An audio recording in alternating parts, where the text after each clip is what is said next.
Selamat pagi saudara dan sahabat dimanapun Anda berada. Senang sekali berjumpa di dalam One Verse a Day. Kita mau merenungkan firman Tuhan, tapi sebelumnya marilah kita berdoa. Ya Allah, kami sungguh bersyukur untuk hari baru yang Tuhan beri, untuk kekuatan, iman, pengharapan di dalam Tuhan.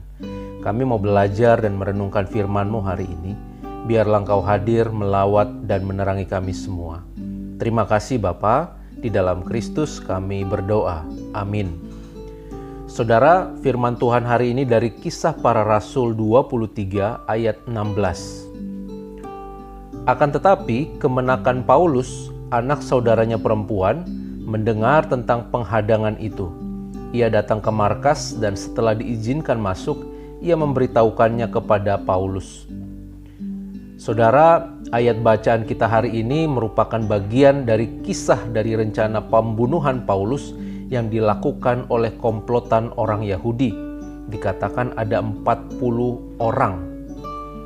Komplotan ini bersumpah dan mengutuk diri mereka sendiri bahwa mereka tidak akan makan dan minum sebelum mereka membunuh Paulus, saudara. Mereka mendatangi imam-imam kepala dan tua-tua bangsa Yahudi dan membuat konspirasi untuk membunuh Paulus. Para tua-tua bersama dengan mahkamah agama dianjurkan untuk meminta Paulus dari tahanan Romawi, seolah-olah mereka hendak memeriksa perkaranya dengan lebih teliti lagi. Tetapi sebelum pemeriksaan tersebut dilakukan, komplotan tersebut akan membunuh Paulus di dalam perjalanan. Itulah konspirasinya, saudara.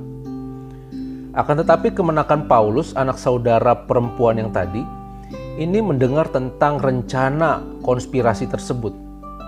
Ia datang ke markas dan setelah diizinkan masuk, ia memberitahukannya kepada Paulus. Dan atas seizin prajurit yang menjaga Paulus, kemenakan tersebut pun memberitahu rencana jahat komplotan tersebut kepada kepala pasukan. Kepala pasukan tersebut mengatur agar Paulus dibawa kepada wali negeri Felix.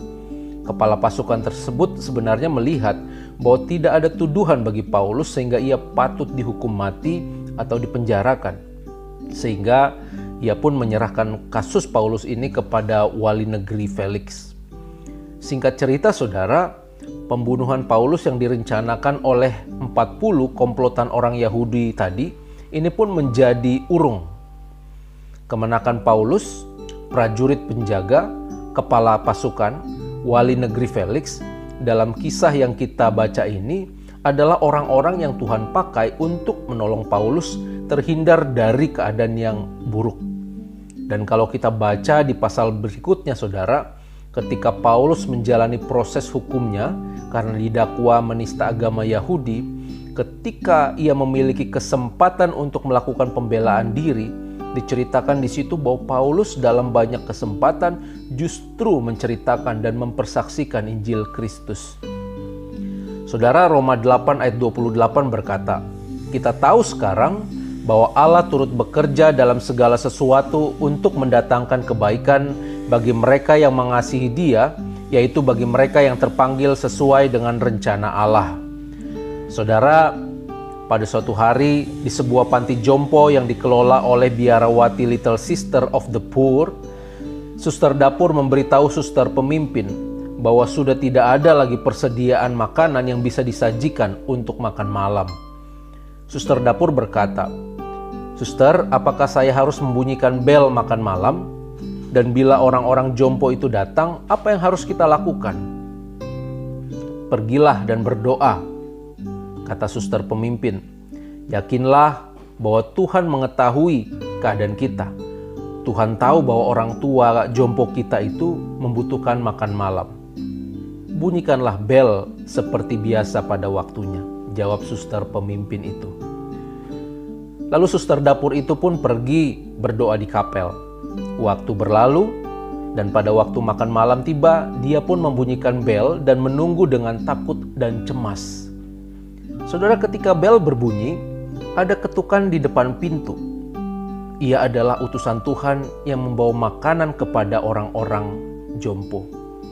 Pada hari itu, satu keluarga kaya hendak mengadakan pesta. Mereka menyiapkan makan dan minuman yang enak. Lalu tiba-tiba datang berita bahwa seorang anak laki-laki mereka hampir meninggal dunia di sebuah kota yang jauh, sehingga mereka harus pergi ke tempat itu. Sambil berdoa kepada Tuhan, mereka mengirimkan semua makanan yang sebelumnya sudah dipersiapkan untuk disajikan di pesta yang mereka akan rancang, bersama dengan banyak makanan lainnya, roti, dan juga sejumlah uang kepada para biarawati tersebut. Lalu suster dapur itu segera lari ke suster pemimpin biara untuk memberitahukan kabar gembira tersebut.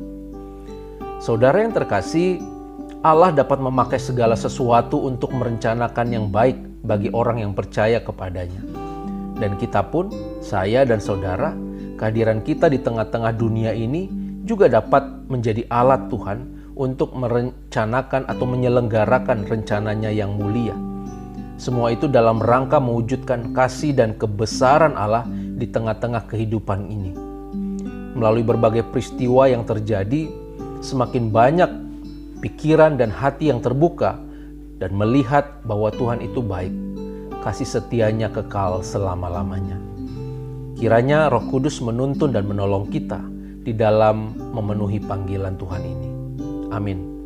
Mari kita berdoa. Ya Allah, kami sungguh bersyukur untuk kebaikan Tuhan. Kami bersyukur untuk firman Tuhan yang boleh kami dengar dan kami renungkan.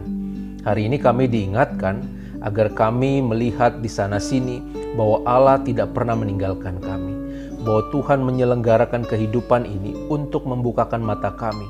Bahwa di dalamnya Allah turut bekerja di dalam segala sesuatu untuk mendatangkan kebaikan. Terima kasih untuk kebaikan Tuhan, penyertaan Tuhan, pertolongan Tuhan di dalam kehidupan kami. Dan biarlah juga Bapa, kami boleh menjadi alat Tuhan. Kami memberikan diri kami untuk dipakai Tuhan untuk merencanakan rencana-rencana Tuhan di dalam kehidupan ini. Sehingga semakin banyak orang juga yang terbuka dan melihat dan mengalami kebaikan dan kasih setiamu. Terima kasih Bapa, di dalam Kristus kami berdoa. Amin. Tuhan memberkati kita semua, saudara.